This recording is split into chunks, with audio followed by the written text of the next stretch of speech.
Donald Trump is getting booed at multiple stadiums around the world. From London to New Jersey, thousands of people are making their voices heard. And it's not just about politics. It's a sign of something much bigger. Why is the world turning on him? The boos aren't just random protests. They're happening in places where Trump would expect support. But now the world is speaking out. Stick around because this is about to get intense. You won't believe what happens next. Here's the thing. It's not just one bad crowd or one offhanded moment. This is happening everywhere.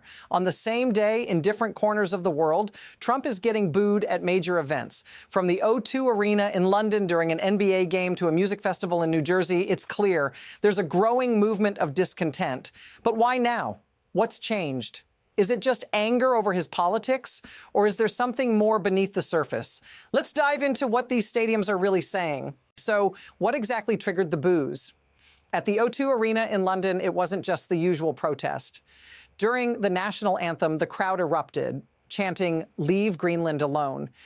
And just like that, what was supposed to be a moment of patriotic unity turned into a public shaming of the Trump regime. This wasn't a random shout. It was a statement. People weren't just upset about a tweet or policy. They were showing the world that they've had enough. But here's the twist. What's missing from this scene is just as important as the boos themselves. Nobody, not even the commentators, is addressing the deeper issue behind these protests. Why is Greenland such a flashpoint? And why now? As the story unfolds, things only get more intense. From London, we jump to New Jersey, where Bruce Springsteen takes the stage at a packed music festival.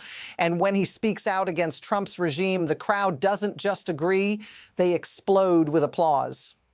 Bruce calls out the way the government is treating protesters, the way ICE and Border Patrol have acted like an occupying force. And the crowd, they're with him every step of the way. This isn't just about a singer making a statement. It's a sign of something much bigger. Across the world, more people are becoming fed up. The normalization of these extreme actions by the Trump administration is no longer being ignored. And here's the problem. What should be shocking is becoming routine. This is how power begins to slip away from the hands of those who abuse it. But it doesn't stop there. The next blow comes from Greenland. While the world protests Trump's policies, he's doubling down, threatening to invade the island. That's right, Trump is now openly discussing military action over a piece of land he seems to think is up for grabs. Meanwhile, on social media, he posts about NATO pressuring Denmark for years over Russian threats in the Arctic. But here's the kicker. Despite all these claims, there's something deeply troubling in the way he talks about it. It's not just a geopolitical move, it's personal, and it's laced with a chilling sense of entitlement. And as for the people of Greenland, they're not backing down. In fact, they've made it clear any attempt to invade will be met with full resistance. And this, right here, is the moment when it all shifts, where global opposition to Trump's regime begins to solidify. Watch closely. This is more than a diplomatic incident. It's the start of something much larger. Now, things are heating up on multiple fronts. First, we see protests in Nuuk, Greenland, where citizens are standing strong against Trump's aggressive rhetoric, but then the pressure grows. European countries are already sending special forces to Greenland. Canada is preparing to act. And then there's Prime Minister Carney, who makes a stunning declaration. If the U.S. invades Greenland, Article 5 of NATO will be triggered, meaning Canada goes to war with the United States. This is the breaking point. What happens if this continues?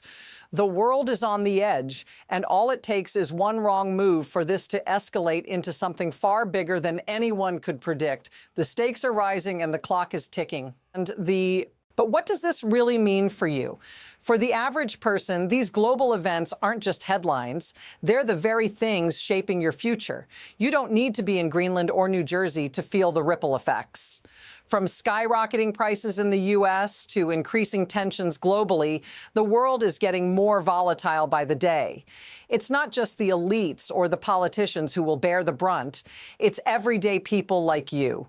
These international conflicts, these public protests, they're more than just political games. They have real consequences. If this feels familiar, if you've seen this pattern before, drop a comment and let me know. How much more of this will we tolerate before it affects us all?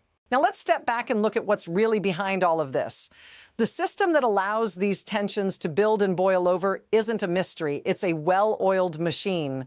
When it comes to Trump's actions, it's not just about personal power or political maneuvering. It's about leverage. The global stage has turned into a spectacle, a stage for power plays that seem untouchable, unaccountable. The people of Greenland aren't just standing up to a president. They're standing against a system that has shown time and time again that it will use any means to get what it wants. This isn't about one man. It's about the incentives and forces at play that allow him to act without fear of consequence. And that's what makes this so unsettling. The power structures aren't just flawed. They're designed to keep this chaos going. So where does this go from here? There are two possible paths. On one side, the protests and global resistance could grow even stronger.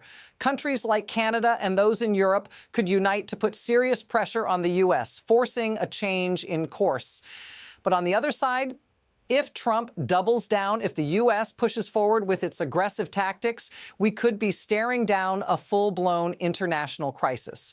The world is divided and the future is far from certain. One thing is clear, though, the momentum is building and the next move could change everything. The question is, who will act first? In the end, this is about more than just a series of protests or a handful of international incidents. It's about the way power is shifting, the way resistance is growing, and the way global dynamics are evolving right before our eyes. What we're witnessing is a direct challenge to authority, not just from political leaders, but from the people, the everyday citizens who are saying enough is enough. The world is waking up and things are about to get very interesting. This isn't the end. It's only the beginning. If you want to stay on top of these developments, make sure you're following for more.